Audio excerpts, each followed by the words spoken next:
प्रीति PCS के इस नए एपिसोड में आपका स्वागत है। आज का टॉपिक है प्रस्तावना। मैंने संविधान का वीडियो बना दिया कि संविधान का निर्माण कैसे हुआ, किस तरह से संविधान सभा का गठन हुआ और उसके बाद हमारा संविधान बना। तो उसके बाद का जो चैप्टर है वो है कि अगर संविधान रेडी हो गया तो संविधान की प्रस्तावना कैसी है, संविधान की प्रस्तावना में क्या क्या बातें कही गई हैं उसको हम देखने वाले हैं। और जहां इससे जो भी इम्पोर्टेंट प्रश्न बनेगा इसी वीडियो में हम इसका एमसीक्यू भी करेंगे। तो चलिए शुरू करते हैं। प्रस्तावना का मतलब क्या होता है?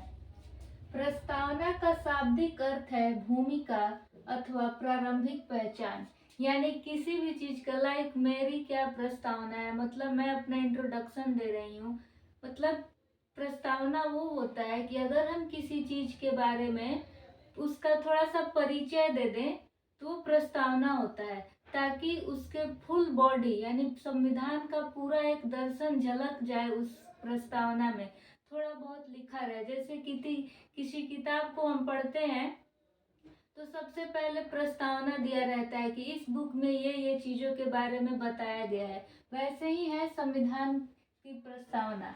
तो प्रस्तावना का शाब्दिक अर्थ है भूमिका अथवा प्रारंभिक पहचान, यानी संविधान का एक परिचय पत्र है अपना प्रस्तावना। ठीक।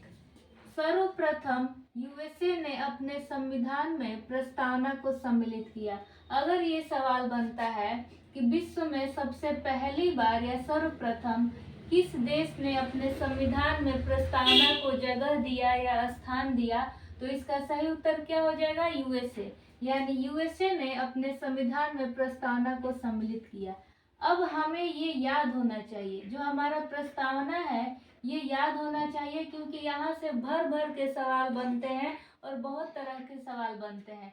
अभी हम और ये एनसीईआरटी के किताब के पहले पृष्ठ पर भी रहता है कि भारत का प्रस्तावना क्या है, जो संविधान की हमारी प्रस्तावना है। तो चलिए पढ़ते हैं, इसे कैसे पढ़ना है। हम भारत के लोग भारत को एक संपूर्ण प्रभुत्व संपन्न, समाजवादी, पंथ निरपेक्ष, लोकतंत्रात्मक गणराज्य बनाने के लिए तथा इसके समस्त नागरिकों को, अब समस्त नागरिकों को क्या क्या, तो सामाजिक, आर्थिक और राजनीतिक न्याय, विचार, अभिव्यक्ति, विश्वास, धर्म और उपासना की स्वतंत्रता, प्रतिष्ठा और अवसर की समता, ठीक, प्राप्त करने के लिए तथा उन सबों में व्यक्ति की गरिमा और राष्ट्र की एकता तथा अखंडता सुनिश्चित करने वाली बंधुता बढ़ाने के लिए दृढ़ संकल्पित होकर अपनी इस संविधान सभा में आज दिनांक 26 नवंबर 1949 को एदत द्वारा इस संविधान को अंगीकृत, अधिनियमित या आत्मार्पित करते हैं। ये हमारा हो गया प्रस्तावना। ठीक। संविधान की प्रस्तावना में ये बातें हैं, यानी हमें दिख रहा है कि संविधान में किस किस चीजों को किसकी झलक है। तो न्याय की झलक है। किस तरह की न्याय? तो सामाजिक, आर्थिक और राजनीतिक। किस तरह की स्वतंत्रता? तो विचार प्रकट करने की स्वतंत्रता, अभिव्यक्ति की स्वतंत्रता, विश्वास, धर्म, उपासना, समता यानी इक्वेलिटी किस प्रकार की? तो प्रतिष्ठा और अवसर की, यानी सबको समान अवसर मिलेगा, अखंडता, बंधुता, संपूर्ण प्रभुत्व संपन्न, यानी हमारा जो देश है संपूर्ण प्रभुत्व संपन्न है, समाजवादी, पंथ निरपेक्ष यानी सभी पंथ को मानने वाला, किसी भी हम धर्म में भेदभाव नहीं करेंगे, लोकतंत्रात्मक गणराज्य। गणराज्य का अर्थ होता है जो वंशानुगत न हो, यानी लाइक राष्ट्रपति बन रहे हैं, हम पॉलिटी में राज्य को देश समझते हैं। अगर कहा जा रहा है राज्य, तो पॉलिटी में इस राज्य का मतलब होता है देश। तो राज्य के जो प्रमुख होते हैं राष्ट्रपति, मतलब किसी राष्ट्र के जो प्रमुख है राष्ट्रपति, वो वंशानुगत नहीं होंगे, यही मतलब है गणराज्य का। ठीक। ये नहीं कि राष्ट्रपति बन रहे हैं तो उनका बेटा होगा तो वो राष्ट्रपति बनेगा, फिर उसका बेटा होगा तो वो राष्ट्रपति बनेगा, ऐसा नहीं है इंडिया के संविधान में। तो ये था हमारा प्रस्तावना। तो यहाँ से सवाल बनता है, संपूर्ण प्रभुत्व संपन्न ऐसे आ जाएगा कि क्रम से कौन कौन सी पॉइंट है। तो संपूर्ण प्रभुत्व संपन्न, समाजवादी, पंथ निरपेक्ष, लोकतंत्रात्मक, गणराज्य। तो ये जो क्रम है याद होना चाहिए। तो संपूर्ण प्रभुत्व संपन्न एस, समाजवादी एस, पी से पंथ निरपेक्ष। अगर हम एस पी याद रखें तो हमें याद रहेगा संपूर्ण प्रभुत्व संपन्न, फिर समाजवादी, फिर पंथ निरपेक्ष। या हम याद रखें सांप, सांप याद रखेंगे तो भी याद रहेगा। स से संपूर्ण, इसी स में ये बिंदी वाला संपूर्ण प्रभुत्व संपन्न, सा से समाजवादी और प से पंथ निरपेक्ष। कैसे भी आपको याद कर लेना है। फिर हमें याद करना है न्याय। न्याय इसको इंग्लिश में बोलते हैं जुडिशियरी, यानी जस्टिस। हमें जस्टिस चाहिए, तो कैसी कैसी जस्टिस? तो एक सामाजिक, दूसरा आर्थिक, यानी हमें सोसाइटी में रहने के लिए सामाजिक न्याय चाहिए। आर्थिक यानी इकोनॉमिक जस्टिस, और पॉलिटिकल जस्टिस, यानी 3 तरह के न्याय की बात की गई है हमारे संविधान में। विचार, अभिव्यक्ति, विश्वास, धर्म और उपासना की स्वतंत्रता। 5 तरह की स्वतंत्रता यानी लिबर्टी की बात की गई है। समता, इक्वालिटी, कितने तरह की? 2 तरह की। तो हमने क्या देखा? JLE, justice, liberty, equality. Justice कितने तरह का? 3 तरह का। लिबर्टी कितने तरह का? 5 तरह का। विचार, अभिव्यक्ति, विश्वास, धर्म और उपासना। इक्वालिटी कितने तरह का? 2 तरह का। प्रतिष्ठा और अवसर की समता। ये प्रश्न बनता है, दे देगा आपको स्टेटमेंट में, प्रस्तावना में 2 तरह के न्याय की बात की गई है, तो गलत हो जाएगा क्योंकि इसमें 3 तरह की न्याय की बात की गई है। या फिर दे देगा हमारे प्रस्तावना में सामाजिक और धर्म की न्याय दी गई है, तो हमें याद रखना है कि धर्म को की न्याय नहीं दी गई है, धर्म की स्वतंत्रता दी गई है, और न्याय दी गई है सामाजिक, आर्थिक और राजनीतिक की। और वैसे भी किसी चीज का सोसाइटी, इकोनॉमिक और पॉलिटिकल, ये 3 तरह के न्याय। बाकी हमारा जो भी थॉट आएगा फिर उसको एक्सप्रेस करना है, यानी अभिव्यक्त करना, फिर किसी चीज में विश्वास करना, धर्म को मानने के लिए स्वतंत्र होना और उपासना करना, ये 5 तरह की स्वतंत्रता यानी लिबर्टी। तो इसको याद रखना है जले, JLE, जले। जले से याद रखना है कि जस्टिस 3 तरह का, लिबर्टी 5 तरह का और इक्वालिटी 2 तरह का, यानी प्रतिष्ठा और अवसर की समता। फिर कह रहा है इसको प्राप्त करने के लिए तथा उन सब में व्यक्ति की गरिमा और राष्ट्र की एकता तथा अखंडता सुनिश्चित करने वाली बंधुता को बढ़ाने के लिए दृढ़ संकल्पित होकर अपनी इस संविधान सभा में आज दिनांक 26 नवंबर 1949 को एदत्त द्वारा इस संविधान को अंगीकृत, अधिनियमित और आत्मार्पित करते हैं। तो अगर सवाल आता है कि प्रस्तावना को कब अधिनियमित किया गया, कब अंगीकृत किया गया, कब आत्मार्पित किया गया, तो 26 नवंबर 1949, ये आपको ध्यान में रखना है। ये नहीं कि 26 जनवरी 1950 को सही करके आ जाएंगे। अगर अंगीकृत, अधिनियमित और आत्मार्पित शब्द रहेगा तो आपको 26 नवंबर 1949 वाला सही करना है। अभी जब आपके सामने वस्तुनिष्ठ प्रश्न आएंगे तब आपको ये ज्यादा समझ में आएगा कि आखिर मैंने क्यों बताया कितने तरह का न्याय, कितनी तरह की स्वतंत्रता, कितनी तरह की समता। अभी जब हम इसमें ही MCQ करेंगे तो आपको पता चलेगा। आगे का पॉइंट है संविधान की प्रस्तावना 13 दिसंबर 1946 को जवाहरलाल नेहरू द्वारा संविधान सभा में, हमने पिछले वाले वीडियो में संविधान सभा कैसे बना, कैसे चुनाव हुआ, कैसे टोटल 389 सदस्य थे, जिसमें से 296 थे ब्रिटिश प्रांत के और 93 थे अपने देसी रियासतों के। फिर उसमें कौन कौन से समुदाय, मुस्लिम को चुनेगा, सिख को चुनेगा, सामान्य को चुनेगा, और जो देसी रियासत वाले होंगे, देसी रियासतें खुद बोल देंगे कि हाँ, जो राजा थे कि हाँ आपको भैया जाना है संविधान सभा में, आपको हम सदस्य बना रहे हैं। तो हमारा जो संविधान सभा था आंशिक रूप से चयनित था, आंशिक रूप से नामांकित था। ये हमने पिछले क्लास में पढ़ लिया है। ठीक, तो जब संविधान तैयार हो गया तो सभा में ये बात यानी इस प्रस्तावना को हमने आत्मार्पित किया कब? 26 नवंबर 1949 को। ठीक, और किस देश ने सर्वप्रथम अपने संविधान में प्रस्तावना को सम्मिलित किया? तो यूएसए ने। अब देखते हैं ये क्या कह रहा है। संविधान की प्रस्तावना 13 दिसंबर 1946 को जवाहरलाल नेहरू द्वारा संविधान सभा में प्रस्तुत की गई और प्रस्तावना को आमुख भी कहते हैं। इस प्रस्तावना को आमुख भी कहते हैं। ठीक, यह संकल्प प्रस्ताव 22 जनवरी 1947 को उद्देश्य प्रस्ताव पर आधारित है। ये जो प्रस्ताव या संकल्प है किस पे आधारित है? तो 22 जनवरी 1947 के उद्देश्य प्रस्ताव पर आधारित है। ठीक, ये पॉइंट प्रस्तावना से याद रखना है कि 13 दिसंबर 1946 को नेहरू जी ने संविधान सभा में प्रस्ताव प्रस्तुत की गई जो प्रस्तावना है इसको आमुख भी कहते हैं, और यह जो संकल्प है 22 जनवरी 1947 के उद्देश्य प्रस्ताव पर आधारित है। ये भी याद रखिएगा। और ये याद रखिएगा कि के.एम. मुंशी ने प्रस्तावना को राजनीतिक कुंडली का नाम दिया है।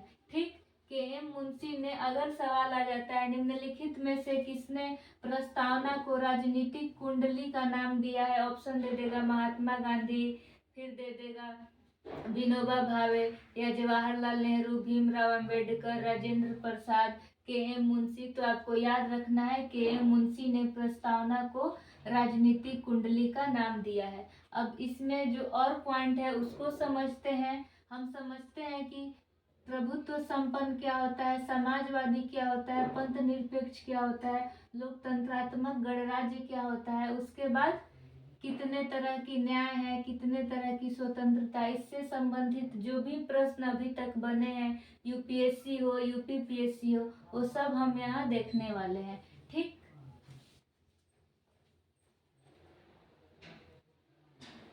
अब देख लेते हैं प्रस्तावना में जो महत्वपूर्ण शब्द कहे गए हैं उसके बारे में कि उसका मतलब क्या होता है।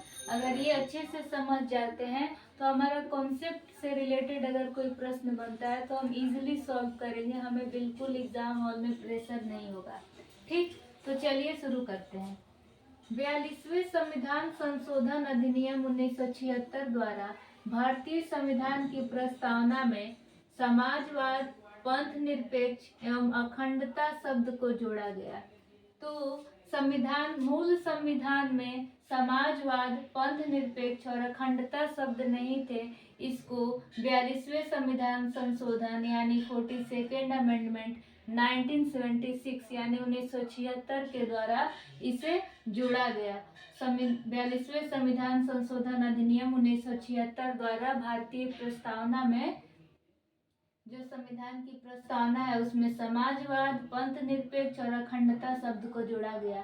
और हमने याद भी किया था संपूर्ण प्रभुत्व संपन्न, समाजवाद, उसके बाद पंथ निरपेक्ष, एसएसपी या सांप से हमने याद किया था।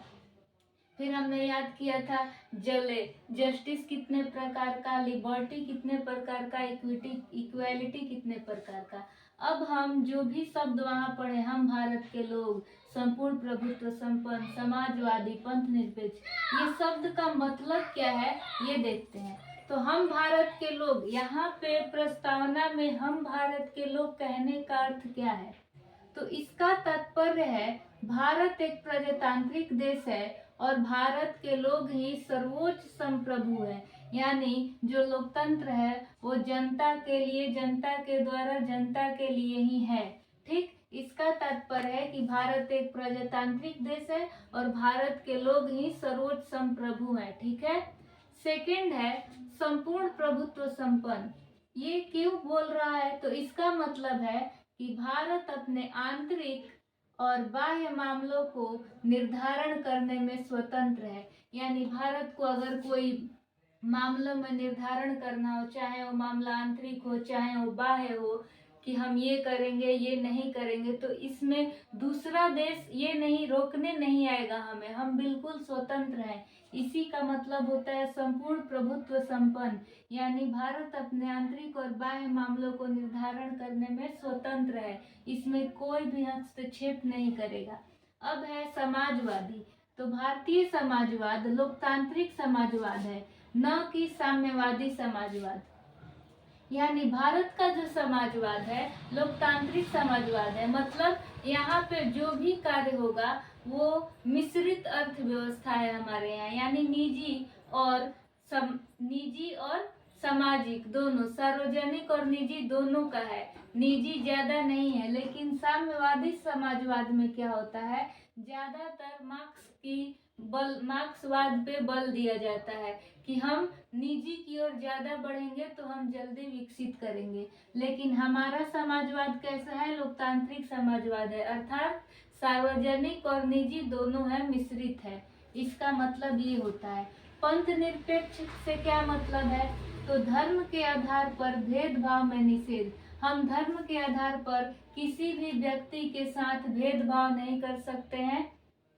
तो ये समाजवादी और पंथ निरपेक्ष, ये दोनों को 42वें संविधान संशोधन अधिनियम 1976 के द्वारा जोड़ा गया, इसीलिए मैंने ऐसे एरो कर दिया कि ये दोनों को इसमें इस संविधान संशोधन द्वारा जोड़ा गया।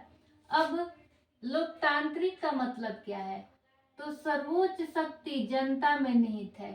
ठीक है, जो भी सर्वोच्च शक्ति है जनता में निहित है। जनता चाहे तो अगले साल चुनाव में किसी को हरा सकती है, किसी को जिता सकती है, यानी पूरी शक्ति जो है जनता में ही निहित है। गणराज्य का मतलब क्या है, तो गणराज्य जहाँ होता है तो इस व्यवस्था में राजनीतिक संप्रभुता किसी एक व्यक्ति के स्थान पर जनता में निहित होती है। यानी अगर कोई एक व्यक्ति है राजनीति में या संप्रभुता में, तो उस व्यक्ति के स्थान पर जो संप्रभुता है वो किस में निहित होगी, जनता में निहित होगी। वह वंशानुगत नहीं होगा, यानी जिस भी राष्ट्र में गणराज्य होगा वह वंशानुगत नहीं होगा। यानी राजा का अगर राष्ट्रपति है तो राष्ट्रपति की जगह पे उनके बेटे ही नहीं आएंगे, यानी कि जनता में निहित है।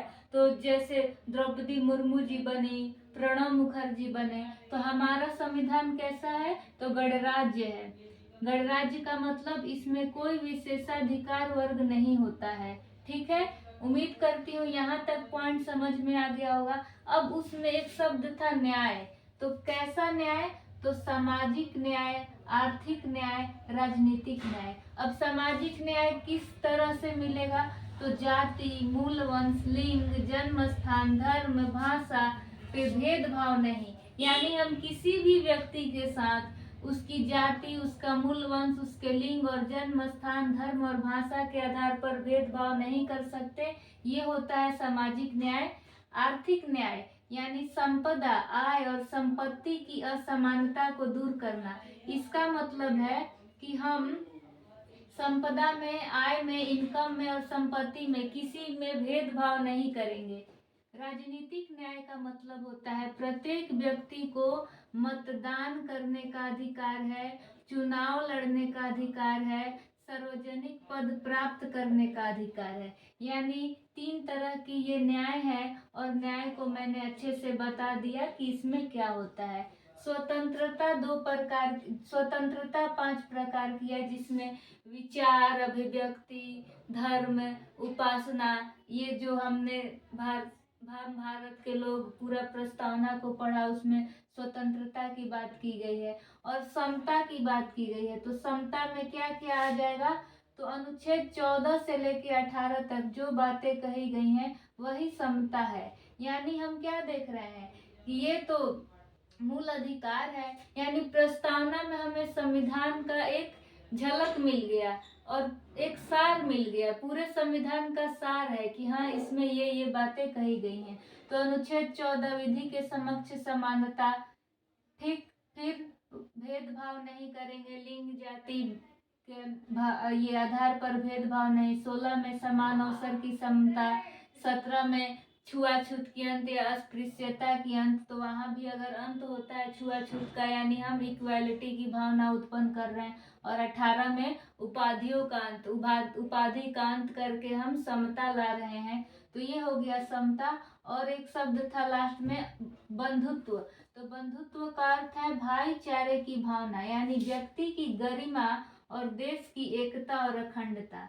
और ये अखंडता शब्द को 42वें संविधान संशोधन अधिनियम 1976 के द्वारा जोड़ा गया।